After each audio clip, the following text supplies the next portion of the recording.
Amigos y amigas, bienvenidos al episodio número 2. Ya es turno de Jorge Herrera de venir y platicarnos acerca de un tema muy controversial, que la verdad creo que el objetivo no nos va a quedar a ninguno de los dos. Y pues más que nada, todo un honor tenerlo aquí. La razón por la que vengo trajeado no es por el podcast, la verdad, pero es por otras razones. Pero igualmente aquí tenemos todas las formalidades y Correcto. pues yo creo que igual el próximo episodio me vengo de etiqueta, no sé, de botarga. Animando un poco lo que son las elecciones, pues ya Se veremos. vale. Sí. Pues bueno, profe, el día de hoy venimos a hablar de un tema, como ya había mencionado, un poco controversial, las ideologías. Hay dos, se supone. Yo creo que ya después van surgiendo muchas más, pero pues de base está la izquierda y la derecha. Así es. Justo en la mañana venía escuchando un TikTok donde un chavo decía algunas circunstancias en donde tiene puntos a favor y en contra. Y otro le cuestiona que, pues, que esto es de izquierda, esto es de derecha. Pero realmente, ¿qué significa ser de izquierda o de derecha? O sea, desde la teoría. Bueno, primero tenemos que partir de dónde surgen las ideologías políticas. Primero hay que mencionar que una ideología es algo ideal, es decir, es una idea que es perfecta, pero casi siempre, o como se trata de la interacción humana, pues el humano no es perfecto. Entonces, cuando la ideología baja y se materializa y se convierte en materialismo, pues tiene lagunas. Y de ahí surgen las corrientes políticas o las doctrinas políticas de los últimos años o de hace tiempo, en donde pudiéramos ciertas doctrinas encuadrarlas en la derecha o en la izquierda. ¿Dónde surgen? Pues en la Revolución Francesa, por allá en el Parlamento, y también en Inglaterra, donde los parlamentarios se sientan de un costado, del costado izquierdo, que concuerda con que eran la gente trabajadora, la gente que menos tenía, y los parlamentarios del lado derecho eran las personas que gobernaban o que tenían el curso de las cosas o que indicaban por dónde seguía la vida pública, la vida política, la vida social. Y en esa asamblea constituyente de 1789, Ya hace unos años. pregunta de examen, es donde entran en debate estas dos ideas. La ideología de izquierda, de la gente que quiere ocupar cargos importantes, pero sobre todo quiere que la vida cambie y que cambie a su favor. Y por el contrario, la ideología de derecha es la gente conservadora, que pretende que las cosas no cambien el curso que tienen. ¿Por qué? Pues porque ahí ellos se benefician. ¿Me explico? Es decir, esas son las dos grandes corrientes y luego ya vienen un montón de doctrinas políticas y de no tanto ideologías. A mí me parece que las dos grandes ideologías son esas, izquierda y derecha. Me parece que en nuestros tiempos, ¿cómo puedes identificar una doctrina o una ideología de izquierda? Porque está en contra del capitalismo. Está en contra del capitalismo, pero si hablamos ya en el ejercicio público, en el gobierno, hay muy pocas naciones en el mundo, a lo largo del tiempo, que en realidad pudieron ejecutar sus ideas, su ideología de izquierda, pudieron materializarla y pudieron estar en contra del capitalismo. Hoy encontramos muchas cuestiones como socialdemocracia, es decir, gente que está no tan a la izquierda, no tan a la derecha y que está en el centro, pero al final de cuentas, a mí me parece que lo que indica la doctrina política de la socialdemocracia es no alejarse del capitalismo. Es decir, hoy el mundo está tan globalizado y ahí el capitalismo ronda la mayor parte de las naciones en el mundo, si no es que todas, y por eso los surgimientos de la izquierda lo hacen en función de lo que le pueden morder al capitalismo. ¿Me explico? Es decir, a lo mejor ya tendríamos que entrar para cuestiones del voto, para cuestiones de la próxima elección del mes de junio, ver si los que dicen ser de izquierda son tan de izquierda y si los que dijeron siempre que eran de derecha lo eran tanto, ¿no? Sí. Pero si tú me preguntas qué es una y qué es otra, la ideología de izquierda es de la gente desprotegida por el sistema, que busca que el sistema los cobije un poco más, que buscan progresar.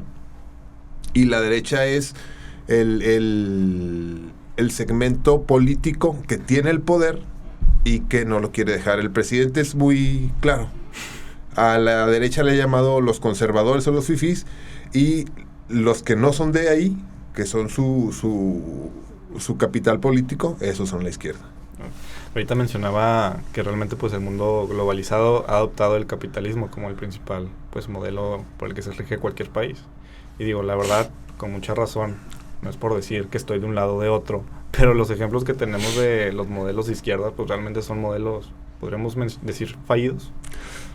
Puede ser. Ahí en los últimos años y después de la pandemia, a lo mejor los países nórdicos, Finlandia, Islandia, Suecia, Noruega, ellos han adoptado la socialdemocracia para poder salir. Ellos han logrado que a partir de escuchar a los trabajadores, a los sindicatos y las empresas trabajan en conjunto y más o menos han logrado salir. Es decir, eso está hasta cierto punto un poco alejado del capitalismo y muy cercano a la izquierda. Y a ellos les va muy bien. Es decir, las primeras naciones en el mundo son esas. Es decir, hay una gran calidad de vida en Noruega, en Finlandia. Ya ves que el presidente decía que íbamos a tener ¿cómo se llama? Unos servicios médicos como en Finlandia. ¿Por qué? Seguimos esperando. Pues porque en aquella parte del mundo que se alejan un poco del capitalismo lo lograron hacer. Me parece que en estos últimos años, ¿qué marcó la diferencia? La pandemia. Porque la pandemia me parece que desnudó toda aquella gran fábula de que el capitalismo era súper exitoso y develó lo que en realidad, cuál es el tramado político, cuál es el tramado de las políticas públicas de todas las naciones que en este afán de pugnar por el crecimiento del capital y no tanto por el crecimiento humano, dejaron de lado o no subsanaron errores que tenían, que la pandemia los desnudó. Entonces, mucha gente harta de estos esquemas capitalistas que tanto apoyan digamos que a las clases más elevadas, pues la gente está empezando a voltear y a creer en discursos de izquierda. Ojo, los discursos de izquierda no quiere decir que se traduzcan en gobiernos de izquierda, porque acuérdate que cuando estamos en época de elecciones, lo que nos venden es una ideología. Al menos en México hay muy pocos candidatos, hay muy pocos partidos, y no lo digo ahora y no lo digo por Andrés Manuel.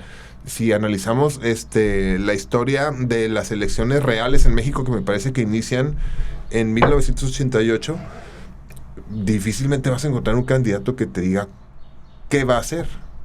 Vas a encontrar muchos candidatos que te dicen lo malo que tiene el sistema, lo malo que tiene el adversario, y te va a bombardear de ideología. Es decir, 100% o 90% de ideología, 10% de materialismo. Es decir, cierto, ¿hace falta trabajar por los pobres? Pues sí, pero muy pocos te dicen por qué. ¿Me explico? Entonces, me parece, a lo mejor me estoy adelantando a lo que me ibas a preguntar después, que el tema electoral en México, el tema de las campañas políticas, se debate mucho entre la ideología de uno y la ideología de otro, que hoy sí me parece que México está polarizado solo en dos sentidos. Uh-huh. El gobierno de izquierda, que tendríamos que analizar si sí es gobierno de izquierda, pero que al menos en mote, en dicho, lo es, el gobierno actual, y todo el conglomerado de partidos que se unieron para contrarrestar, es decir, la oposición, que tiran más hacia la derecha, ¿no? Y justo este nacimiento de las ideologías, digo, en los partidos políticos, pues nacen en el siglo XX. Entonces, yo recuerdo que alguna vez usted mencionó, no sé si fue Lázaro Cárdenas quien había adoptado adoptó algo socialista, ¿no? Algo por parte de Rusia, creo que fue. Bueno, hay que partir México. Si nos vamos a quinto de primaria, Sebastián, México, ¿de dónde surge? Es decir, México, las grandes transformaciones, que hoy dicen que estamos en la cuarta, pero las grandes transformaciones surgen a partir justo del hartazgo del pueblo. Sucedió en la independencia, sucedió en la reforma, sucedió en la revolución. ¿Cierto? Cierto. Y el presidente dice que ahora surgió en el 2018 a partir de su movimiento. Esas son las 4 grandes transformaciones. La idiosincrasia mexicana está muy tirada a la izquierda. ¿Por qué? Porque se supone que las instituciones que surgen luego de la revolución tendrían que ser eminentemente de izquierda. ¿Por qué? Porque se supone que lo que queríamos era evitar la manera de hacer las cosas del gobierno porfirista.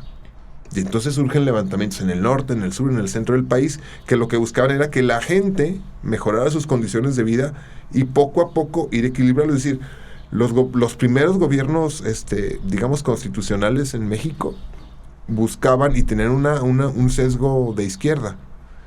Por eso yo creo que en México hoy a nadie le gusta decir que es de derecha. Porque si en México dices que eres de derecha, pues vas en contra de la historia de México. Es decir, yo no puedo decir que soy de derecha porque entonces le estoy faltando a Emiliano, ¿no? Si yo soy priista, o si hay alguien que es priista y dice que es de derecha, pues le está faltando a Tata Cárdenas, ¿no? Que buscaba que las clases trabajadoras. Entonces, México siempre ha transitado entre la izquierda medio derecha y la izquierda hoy de Andrés Manuel. Hay medio se quiere tratar de definir, ¿no? O sea, todavía creo que está en esa búsqueda. Y bien, como menciona, si empezamos de la izquierda, ¿cuándo sucede este cambio en donde ya pasamos a la derecha? Porque si inicialmente todo lo que se buscaba originalmente en la revolución y en todo movimiento que ha involucrado al país, o sea, ¿cómo pasamos de un lado hacia el otro? Sí, yo creo que surge cuando te olvidas el desarrollo y de la igualdad ciudadana. Es decir, recuerda que cuando empieza a surgir el México, digamos que moderno, se tuvieron que inventar un montón de instituciones, viene la burocracia, viene todo lo demás, y hay gente que empieza a llegar y a ocupar estos espacios, y entonces surge una diferencia entre la gente que trabaja en el gobierno, la gente cercana al gobierno que está cercana a las decisiones importantes, es decir, pues tendríamos regresamos a lo que sería la Revolución Francesa, donde como que la división, ¿no? De que unos están acá y otros acá. Exactamente. Después de la revolución ganamos todos, ¿cierto? Pero conforme se empiezan a hacer las instituciones, volvemos a generar dos bandos. No hay problema. El tema es olvidar a la gente más desprotegida, que por a lo mejor cuestiones geográficas, que por cuestiones, no sé, la que quieras, no tiene las mismas condiciones y las mismas posibilidades que nosotros. Y cuando el gobierno deja de trabajar en realidad por ellos. Me parece que ahí hay un corte y entonces ya luego vienen los años 80 con el boom del capitalismo y de las aldeas globales, de buscar exportar y buscar nuevas inversiones, y resulta que hay mandatarios, presidentes, gobernadores que a fin de traer inversiones extranjeras subsidian y apoyan de más al extranjero y al mexicano no. Y hoy, por ejemplo, es más fácil que una empresa oriental venga, un gobierno le da más facilidades a una empresa oriental que a un grupo pequeño de mexicanos que están emprendiendo. Es decir, me parece que se perdieron y que entendieron el desarrollo sostenido que promovía el capital, porque el capital al final lo que cuenta es el capital. Y el gobierno debe fungir como un coordinador para que eventualmente el que menos tiene acreciente su capital y el que más tiene pues lo siga acrecentando. Es decir, lo olvidaron. Y me parece que pugnaron por apoyar a la gente que tenía más posibilidades y a la gente que no la dejaron ahí. Por eso hoy tienen mucho valor los discursos izquierdistas. Sí, porque aparte de que pues el México nuevo, globalizado, surge a partir de la derecha, pues también es cuando se le atribuye todo lo malo, o sea, porque realmente creo que ha habido cosas buenas, o sea, sí, claro. Como todo, hay cosas buenas y cosas malas, pero creo que las cosas malas son las que han empezado a resaltar más, y es cuando ya los políticos pues empiezan a utilizar sus discursos pues de izquierda, ver por el pueblo primero, pues donde realmente, como usted dice, o sea, realmente serán el objetivo pues del político. Porque luego, el problema, Sebastián, es para los jóvenes, es decir, porque, como te decía, tú pregúntale al priista, al panista, al del Movimiento Ciudadano, al que quieras, y hazle una pregunta para que evalúe si es de izquierda o derecha, siempre te va a contestar que es de izquierda o de centro, porque no le puede faltar a la idiosincrasia. Entonces, ya luego, sobre todo la gente que es muy joven, a lo mejor que apenas va a votar por primera vez, dice, ¿por quién voto? Pues se supone que todos buscan lo mejor.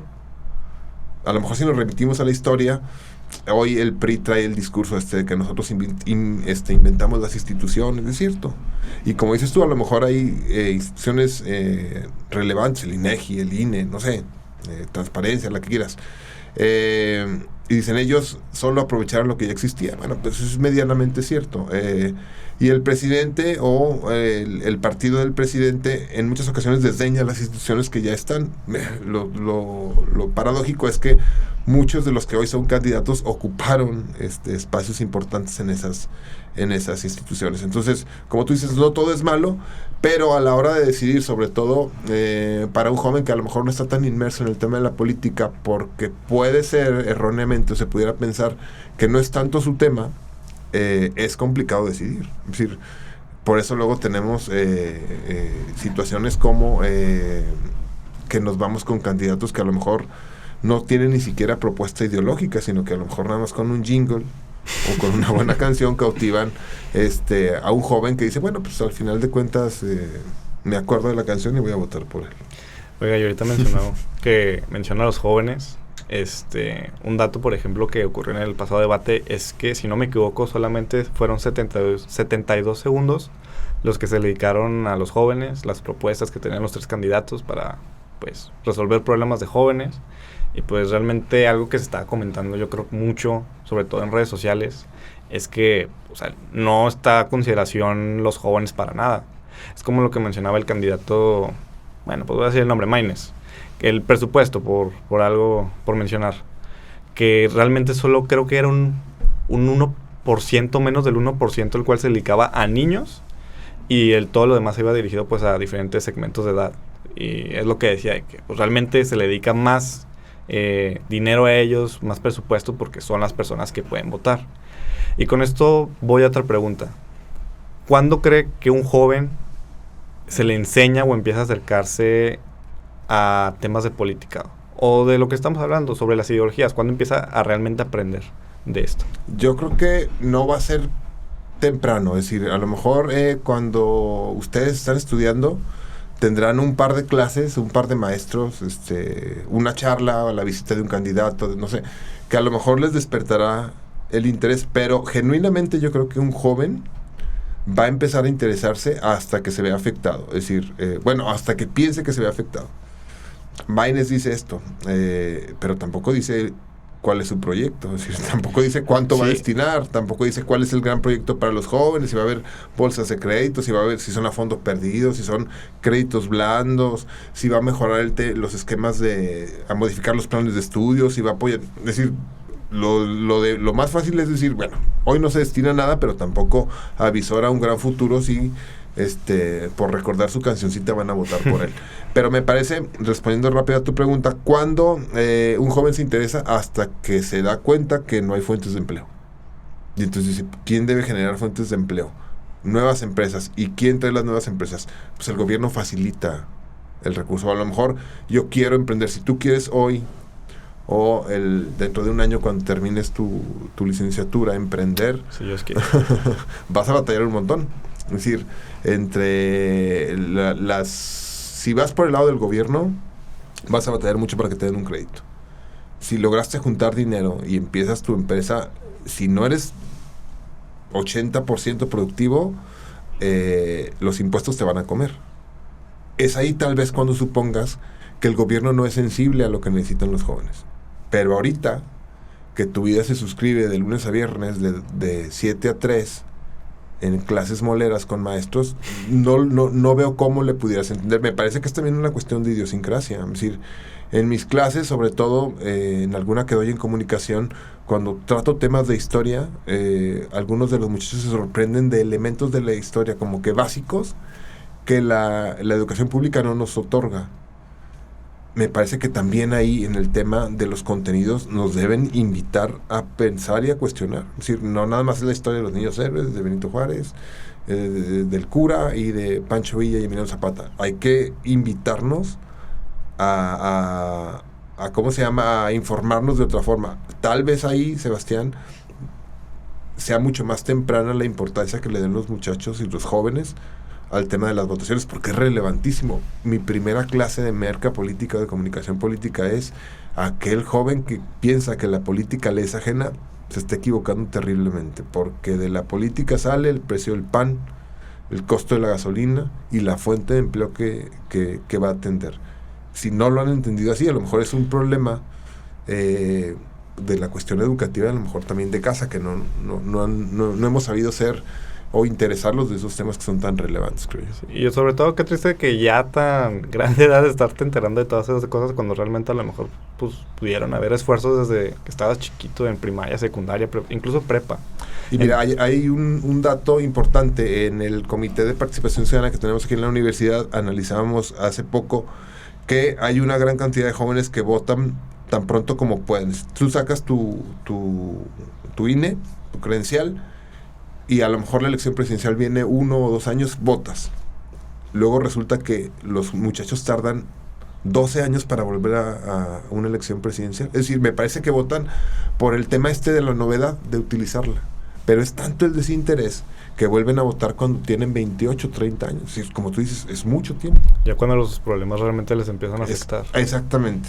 ¿Y usted qué cree, pues a muy opinión personal, o sea, realmente deben ser pues ya esfuerzos del gobierno en la educación o instancias fuera de donde realmente se les debe impartir a los jóvenes o a los niños estos temas tan importantes como lo es pues la política? Digo, a lo mejor yo creo que son temas muy difíciles de digerir, pero pues son muy importantes porque a los 18, como usted dice, está la novedad de tener la INE, ir a votar, pero pues realmente le estás dando la importancia al voto como lo es, o sea, el peso que es ir y elegir un candidato.